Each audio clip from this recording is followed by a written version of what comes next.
A little over a month ago, I had a call. It was like the 1 billionth call from a woman who asked me about FEMA prison camps. And I said to my producer, I said, can we just please debunk this or prove it to be accurate? I kind of snapped on the lady because honestly, I'm sick of seeing the emails about the FEMA camps. I got something from friends that was about Nancy Pelosi, and it was completely bogus. Look, let's just stick to the facts. There's enough truth out there that pisses people off. We don't need all the lies.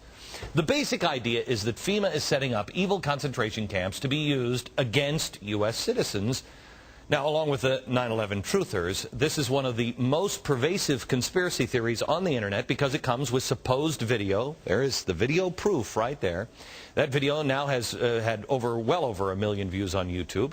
So we set out to get the truth. And quite honestly, I don't believe that there are FEMA concentration camps. I think that sounds kind of nuts. But if there are, I'll show them to you. If there aren't, I'll show that to you. We set out to get the truth on it, and after our initial research, I came in and I said, wait a minute. We can't debunk this? Well, no. I thought we had done enough research to get the video. I wanted to line up video side by side. Apparently, there hadn't been any debunking done at all, and there was no video side by side. Well, predictably, the media started claiming that somehow or another I believed in these conspiracy theories, even though I said on the air 1 million times I don't, and I've said that for years. Not to mention the entire time they were running their mouths, we were working with an independent group to debunk them or to prove them. I also said that on the air over and over and over again. But who listens to context? The one guy that can actually set the record straight here is James Meggs. He's the editor-in-chief of that independent group I was talking about, otherwise known as Popular Mechanics. They did an incredible job in the writing of the definitive debunking of the 9/11 conspiracy that everybody knows now is not true because of Popular Mechanics, except Rosie O'Donnell. James is here now to do the same with the FEMA camps. Okay, let's just start with the easy stuff here. And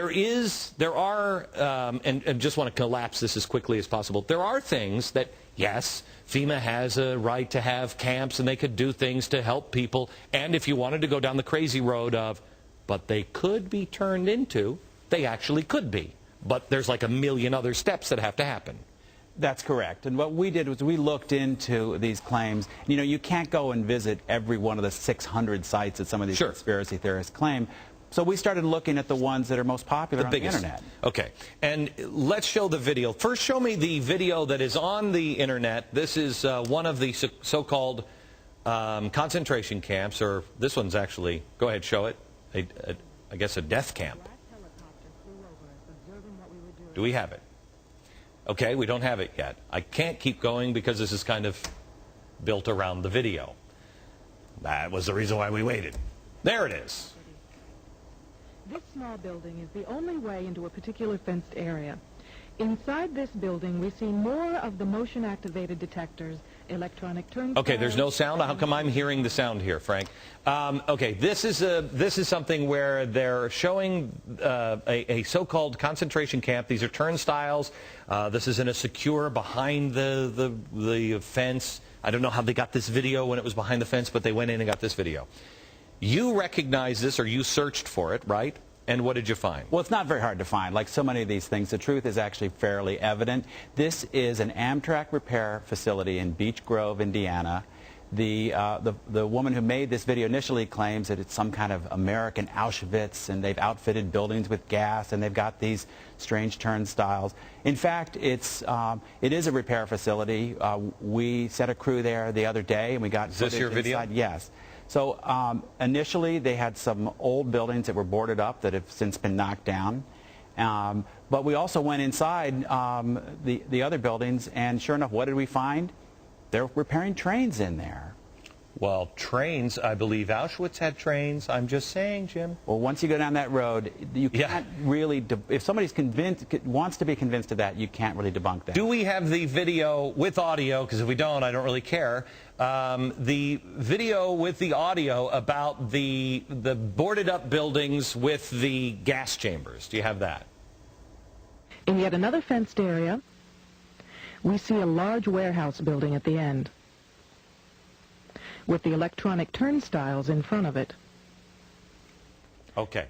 That, they were putting gas heaters of some sort in there. Right, and what we found out is, first of all, one of those buildings has been knocked down. The other ones were upgraded. Their heating system was obsolete, and more than 15 years ago, they upgraded them to gas heat so they could work on the trains. This is these videos, they're not new.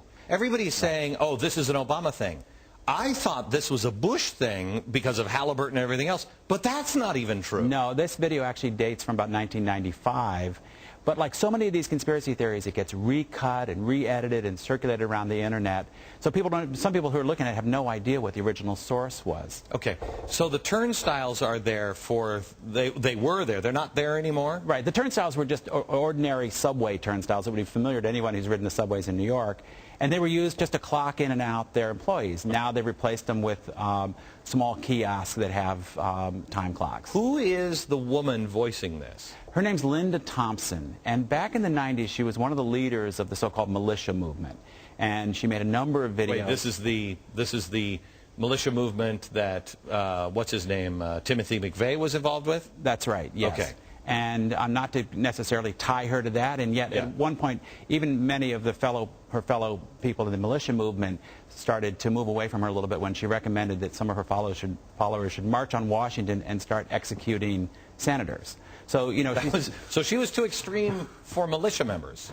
Apparently. Yeah, apparently. Okay. And yet you'll see a video made by someone like that embraced by people from all over the political spectrum without really knowing what the source is or without checking out if it's remotely accurate.